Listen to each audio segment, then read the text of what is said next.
यदि बेटा संत भी बन गया, साधु भी बन गया, तो कहा जाता है कि वो मां का ऋण नहीं चुका सकता।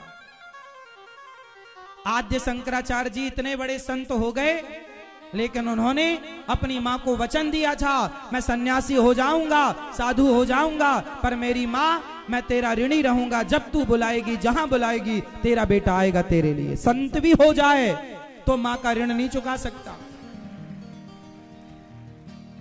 मां के ऋण से संतों को भी परमिशन है। संत लोग अपने बाप को अपने साथ नहीं रख सकते, पर मां को साथ रखने की परमिशन है संतों को, कि संत हो और तुम्हारी मां है तो मां को रखो। तुम भले सबके लिए साधु हो, पर मां के लिए बेटे हो, उसके पांव दबाओ, सेवा करो, साथ में रखो।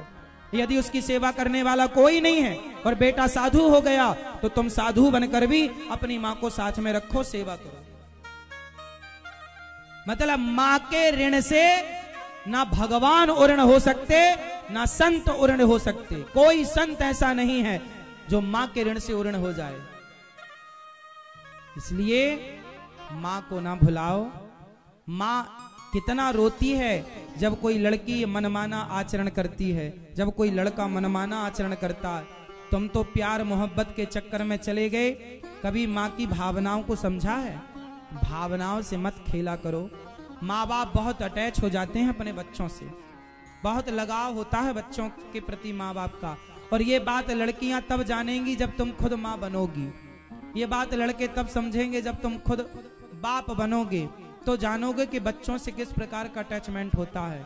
ऐसे ही तुम्हारे पिता का रहा, ऐसी तुम्हारे माँ का था। इसलिए देखो, माँ बाप का दिल नहीं दुखाना चाहिए। मैं हाथ जोड़ के कहता हूँ आप भिंडवासियों से, और सबसे कहता हूँ, हर नौजवान बेटी से, मेरे नौजवान भाई से, बहन से कहता हूं कि हाथ जोड़ के मेरी विनती है कि आप अपने माँ बाप को धोखा मत दीजिएगा। संसार में, समाज में किसी को धोखा आप देंगे तो शायद कोई ध्यान नहीं देगा, पर माँ बाप को धोखा देंगे तो ईश्वर फिर बैठा है न्याय करने के लिए। इसलिए माँ बाप के साथ विश्वासघात नहीं। जो लड़का लड़की मनमानी शादी कर लेते हैं, बताओ वो माँ बाप के साथ विश्वासघात करते हैं कि नहीं? हाँ या ना? ये विश्वासघात है या नहीं? इसलिए कौन कौन मेरे नौजवान दोस्त यहाँ हैं जो मेरे को वचन देंगे, वादा करो पक्का वाला, कि आप कभी अपने माँ बाप को धोखा नहीं देंगे, कभी माँ बाप को छोड़ करके अपने मनमाना आचरण नहीं करेंगे? कितने लोग हाथ उठा के मुझे वचन देंगे? नौजवान मेरे दोस्त, भाई, मेरी बहनें, कभी अपने माँ बाप को धोखा नहीं देना। क्यों जी? धोखा देना सही है? पढ़ो लिखो बेटा, नाम कमाओ। प्यार व्यार ना, ये बीमारी है।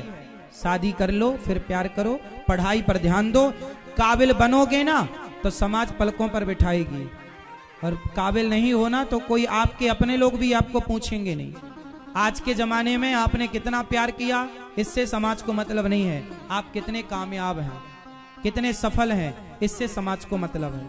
इसलिए पहले सफल बनकर दिखाओ, कामयाब बनकर दिखाओ, और फिर अपने अच्छे आचरण के साथ कामयाब होना।